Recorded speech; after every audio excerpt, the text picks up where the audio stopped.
around the world, around each other. Arms around the world, sisters and brothers. Arms around the world and we discover. Arms around the world, there is no other. So let us join in love and peace. A world as it was meant to be. And we will live here happily from the heart. From the heart. From the heart. From the heart. Peace around. When I was in the Navy, my whole life was in the toilet. I joined the Navy to get away from a commitment with spirit people to be with my family for 21 years. And my 21 years was up, and I thought all I could do was just walk out and have a normal life. But then the war was on with Korea, so I joined the reserves, and I find myself in Florida. It was a misfit place. Captain Brown, who run the Mighty Mole ground in Chesapeake Bay, he got cashiered and got to be captain of our base. The guy that did the captain of our berthing ship, he ran his destroyer aground. The guy across from us in his berthing ship, he ran his destroyer into a destroyer. The other captain down the way, there was two more, and they were screw-ups. And when I, Sounds like the American version of Hogan's Heroes.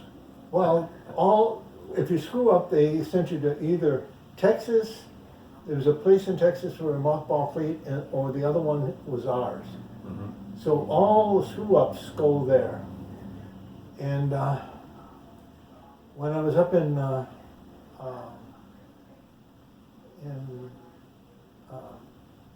Brooklyn Receiving Center, the first I had put in my request to either have Europe, destroyer, because they traveled a lot, or United States. I had no choice. You had to put United States someplace in there. Yeah. So I go up the first day, they're all going the Rhine River Patrol. What the hell of a fantastic experience that'd be. My name wasn't on that one. The Well, next that's day, why. I go up there, the list says destroyers. Okay, look, there's Smiths, but not me. Well, that's on. The next day I go up there, United States, and then they had Green Cove Springs, Florida. And I go down, and there's my name. And there's this sailor standing right along next to me. He said, "Oh God, I feel sorry for you." And I looked at him and I said, "Why?" "Well, it's the armpit of the Navy, and you're stuck there for 2 years. And I served my 2 years, and I'm out. Now I'm going to be going someplace else." I looked at, oh, Lord, it can't be really that bad. So I go downstairs, and they call my name, and they said, "You need to be down, get on the, get your sea bag and get on the bus." The bus took us down to the railroad station. The railroad station put us on a parlor railroad car, where there's no sleeping, but there's no, it's just for transferring between Washington D.C. and New York. So they race us down to Washington D.C., and we get there around noon, and we have to stay there until 5, 6 o'clock, and to get a train that's going to Jacksonville. We had to wait for the train to come out of New York to go to Jacksonville, but we're here, they needed someone to fill that train up. Okay. We get to Jacksonville, and they said, "Oh, you don't get off here, you get off at the next stop." So, okay. And there was a group of us in there that were all going to Green Cove. So we're out on the train for about less than 20 minutes. And they said, all off for Green Cove Springs. Well, we get off, and the weeds are higher than we are. Uh-huh. And we're at the end of the train, and we're trying to get back on the train. The guy said, no, you gotta stay here. See way down the other end where the engine is? That's the railroad station. Oh, okay. We're gonna be pulling out of here so you can walk down the tracks. Okay. So there was 6 or 8 of us. We walked down the tracks. We get to the station, there was a guy in there, and he said, we're here to go to Green Cove Spring. He said, okay, I'll take care of it. They called, and they bring up a paddy wagon. And they load us in the back of the paddy wagon and run us out to the base, which is 5 miles outside of town. We get there, the guy said, what the hell are you doing here? And we said, here's our orders. He said, well, we have this is Labor Day weekend, so this is Friday night, so Saturday, Sunday, and Monday, you're stuck to the base. And he said, you go in that building there and find a rack, but you can't turn any lights on because it's dark. It's already, Reveille is already, or what's the other one? Yeah, whatever. I don't remember either. So we go in, and I'm looking around, and there's just enough light in it, and I see an empty rack, and all of a sudden the universe said, don't go into that rack. Go to the next one. So I went to the next one. Next morning I woke up, I opened one eye, and I looked over there, and that rack, someone had thrown some candy in there, and it was alive with red ants. This is a good welcome. Well, they sent us over to the subgroup. No, we stayed there for the whole weekend. And all we could do was play pinochle neat, or go to the theater, or go to the beer garden for Saturday, Sunday, and Monday. Tuesday, they finally put us over to the subgroup. And they ended up putting me in as a storekeeper ordering spare parts. And the whole thing goes on. When this full moon came up, I went up in the top of the ship and I said, I escaped to get out of where I was living in Pennsylvania. Now I'm in a worse pickle. And I said, you tell me what I need to do. And I was shaking my fist at the moon. The moon was huge when you get down to sea level. Remember how big it gets? It was huge. And I'm sitting, I'll do whatever, just tell me something, because I can't pull myself out of this bullshit. I go down, they're having a USO dance over at the base. I'm stripping down, getting ready to go crawl up in my rack and call it a night. This third class come walking through. I never seen him before in my life. I don't know where the hell he come from. He said, what are you doing here, sailor? And I said, I'm going to rack. Got duty? No. They get a uniform on and get over to the base. There's a USO dance over there, and you need to be over there. I said, I don't feel up to it. He says, I don't care whether you feel up to it or not. You better not be back when I come back through here. So I went over to the base. There's some gals there. They danced a couple dances, and finally, what really got it going is Rip Field was there. Rippling music of Rip Field. His music was fantastic. He called for us polka, and I thought, boy, are you out of your comfort zone. I walk over to this table, and the most plain Jane there, I said, who knows how to polka? And this gal jumps up and says, I do. We were out there polking, we did the Rhinelander, the Schottish, all the folk dances. I don't know how we got them into it. And I got a date. She got me to an educational therapist, to her girlfriend got me the educational therapist. They got me into college, and here's the story. This is why I'm here. Rather, I one day said, if I hadn't listened and did what they told me, what would I be doing? and I was 52, 53 years of age. And there's 1.5 blocks away from where I used to live in Pennsylvania, Warren, Pennsylvania. There was a tavern run by Chimenti. And they had little couple of tables back there for good Italian food. But it's just an old tavern. And there's 3 steps to get up in it. And I saw this guy in a trench coat with a beat up old hat, walking up, hunchback, walking up the flight of these 3 steps, opens the door, goes in the tavern just like I know it. And I looked at it and I said, what the hell am I looking at this for? And the guy turned and looked at me. It was me. Had I not done the change and did all the things I was told back when I was arguing with the moon, and I still did everything. Every time something came in on this wavelength, I just did it. I went off to college, they designed my classes, everything. And to me, if I hadn't made my declaration to the moon, then I'd have been that guy going in the tavern. Wasted my life away. Got a job someplace, never married, and every night I would go there for a couple beers and then I'd go home to my little room and wait for death. And hopefully it's not too far behind.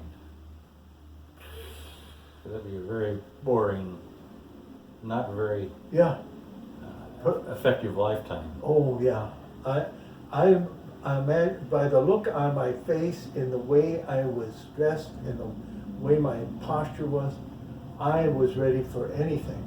A truck, a train, an airplane, throw me out of an airplane, something.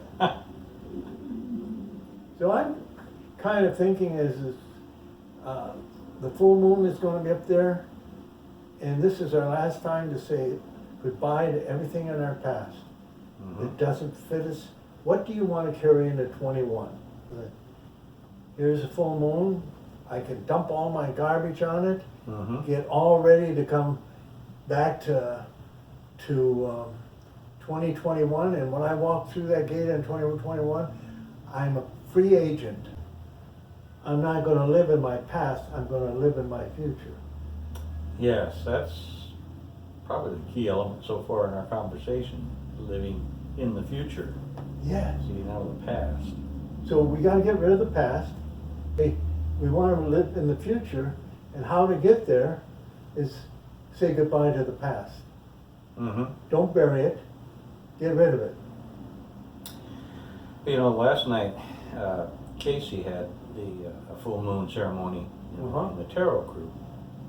We've been meeting for over a year now, and I wrote down, because it was a burn, it was almost like, okay, this is the practice for what's coming later in the week. So I listed everything I could think of, which is more than the 10% that we like to work on. And I figured, okay, this is it. I'm dumping the whole shooting match. I'm tired of having things hang on. So I listed them all down there. And then you know me, I'm a minimalist when it comes to drawing cards. I draw 1, maybe 2. Last night I took 3. What I took, the first card, the tarot card, was the Sun card. Now, I'd already gotten rid of everything, done the burn. Now I have a Sun card. That's the only tarot card I drew. But that's everything is wonderful. Yeah. Blue skies, money falling from heaven, that kind of thing. The other card, 2 cards I drew, one of them was an animal card, and it was the chipmunk and sparrows in it, talking about you're putting things away for the future. You're gathering things together so that you don't have any poverty or inconvenience in your future. Well, that one worked out really well. And the third card. I'm trying to think which deck that came out of. It was, I'm not getting it, but it had to do with the energies of blessing, the energies of love, the energies of healing were at my fingertips. So it was, how can I put this? You think about things way in advance, or at least I do, when I fill out my sheet for these burns. And to get some decent cards that you draw, but nothing has been so perfectly matched to what should be after this burn than the cards I drew the other night. And then just to top that off, and how we got into this discussion, I don't know, but it was about astral projection. In case he started talking about that particular aspect of the metaphysical powers, if you will, that we have. And then he mentioned something that I have experienced, and I've figured a way out of it myself, but I never mentioned it to anybody. He talked about it's some kind of a paralysis. When you come back to your body, your mind is there and it can rummage around in your head all it wants to, but it has no connection to the body itself. And this is something that I have been aware of since I woke up in an iron lung with polio back in the early 50s, in the healing process upwards. When I would find myself in that, I would just focus on a finger, and once you move it, it's like the whole body just comes back into focus. So I learned how to come out of that paralysis. That's something that it's almost debilitating to many people, and they're probably astral traveling, and when they come back to their body, they don't completely integrate with it. And it's very fearful for them to be there in their body. They can see themselves in their body, but they can't communicate with the body. But I'm the master of this physical body. And by coming back and telling it to move a finger at a time, I did my own healing. Only I can do that. Mm-hmm. I'm in control. You're in control. So when I release it into the universe, I am letting it go. I'm in control. I'm not going to do this anymore. I think a good thing is, this is a good example of when you say, well, I can't control this. Yes, you can. Because if you can force your hand to come back alive, Mm-hmm. you can do it. In a somewhat parallel consciousness, I hit on something like that too, is when they wanted to do my back surgery, they wanted to do it the next day, and I said, no, I have to go. And I'm living in Mentor-on-the-Lake, and I walk down the lake, and I sit there and talk to the lake, and the lake and I work together to get ready to deal with this. I'm going to get in control. Show me how to make this thing heal. How can I best serve it? And when I went back, they finally said, you got to come in on Friday night to hold my space for Monday morning. We started out with Monday. They finally called me and said, you have to be here because you can't come in on Monday. And we're busy the rest of the week, so I said, okay. And I'm going to take a little off on a side trip. They brought a guy in from Pittsburgh who had to have heart surgery, and he had 10% chance out of 1,000 to succeed. Mm-hmm. So I'm sitting there talking to him, and we're, for the whole weekend, and talking to the family, and I kept saying to them, you know, you can do this, see it all heal, see it like it was before the problem with the heart and all of that stuff. But I said to him, I was to go in first on Monday, and I said to him, whatever they do, yours is operations on Tuesday, but whatever they do, they got to get me up the first day. I want to know if my legs work. I've got to work on those freaking legs. I am not gonna be wheelchair bound. He said, I'll take care of it. When it came in, and I had to go to John about 5 o'clock, I had the surgery in the morning, the nurse was gonna get me a bedpan. And I said, no, I wanna get up. And she said, I'll get you a bedpan. And the patient on the other side says, no, he needs to get up. He's gotta know if them damn legs work. He starts swearing too. He says, you gotta see if their legs work. So I got up, the legs work. From that time on, they came in and turned me and everything else to make sure I didn't do any more damage, but